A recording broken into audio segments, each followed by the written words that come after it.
I had an old raised bed that had seen better days. Compacted, dry, and lifeless.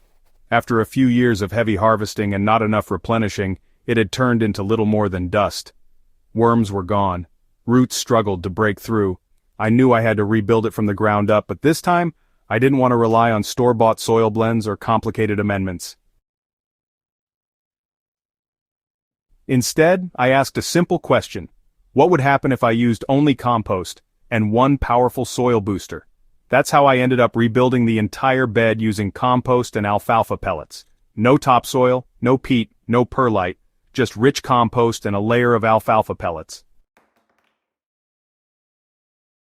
Have you ever tried rebuilding a bed with just compost and a single amendment like alfalfa or biochar? Drop your experience in the comments. I'd love to hear what worked, or what didn't, for you. Let me walk you through what I did, what happened over the next 2 to 3 weeks, and whether this low-tech approach actually breathed new life into that old bed. Alfalfa pellets are best known as livestock feed, but gardeners have quietly been using them as a soil conditioner for decades. These tiny compressed nuggets are packed with nitrogen, trace minerals, and a natural growth hormone called triacontanol, which stimulates root and shoot development.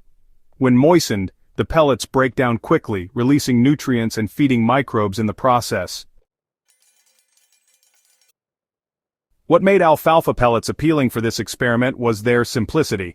They're affordable, easy to store, and break down cleanly. No smell, no clumps, no guessing. I wanted to know, could this one ingredient paired with compost truly restart a dead bed? First, I cleared out the old raised bed, removing leftover roots and large debris. I didn't till the subsoil, but I did loosen the bottom a bit with a garden fork to help with drainage. Next, I layered about 6 inches of aged compost across the bed.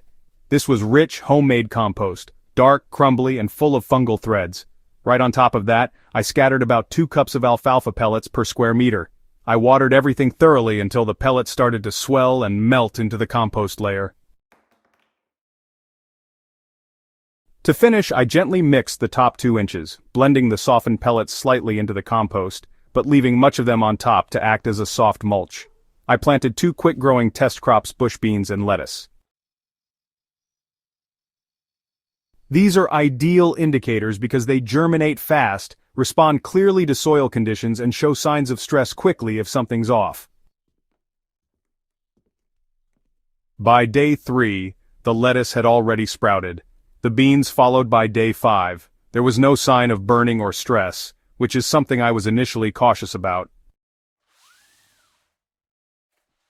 Alfalfa has a decent nitrogen content, about 2 to 3%, and I wondered if it might be too much for delicate seedlings. But everything looked healthy. The compost alone likely buffered any strong nitrogen release, and because the alfalfa breaks down gradually, it didn't overwhelm the soil biology. In fact, by the end of week 1, I noticed tiny worm castings near the edges of the bed. Worms were returning. By the start of week 2, the difference was clear.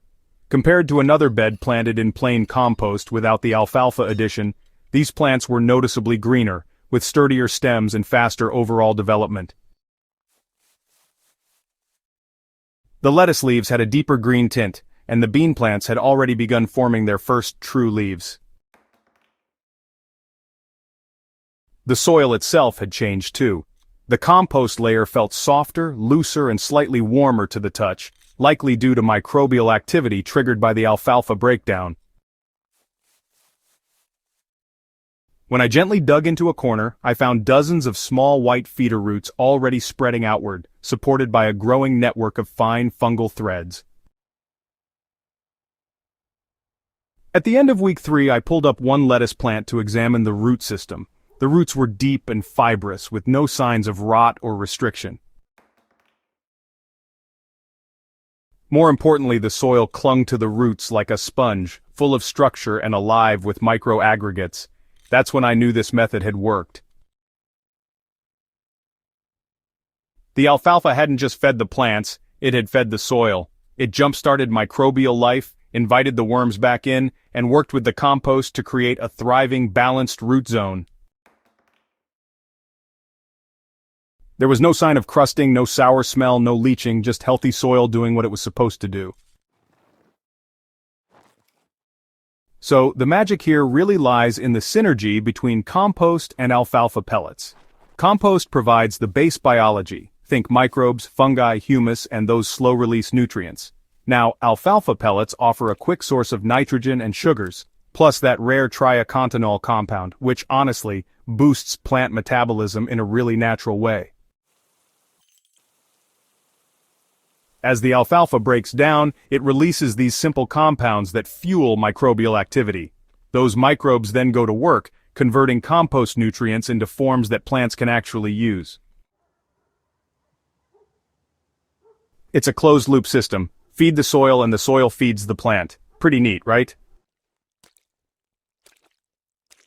Unlike synthetic fertilizers that dump nutrients all at once, this combo works with the soil, not against it. And because alfalfa is plant-based and decomposes rapidly, it doesn't linger or disrupt the ecosystem balance.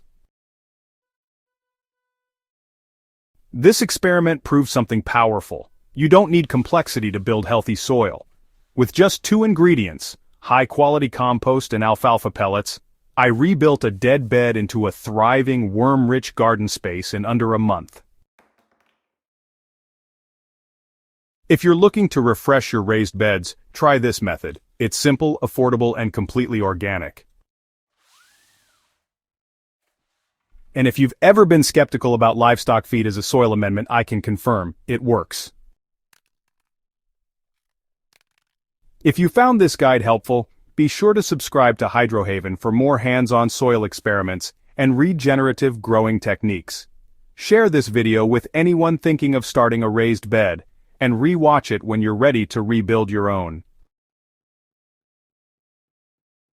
Let's bring our soil back to life, one bed at a time.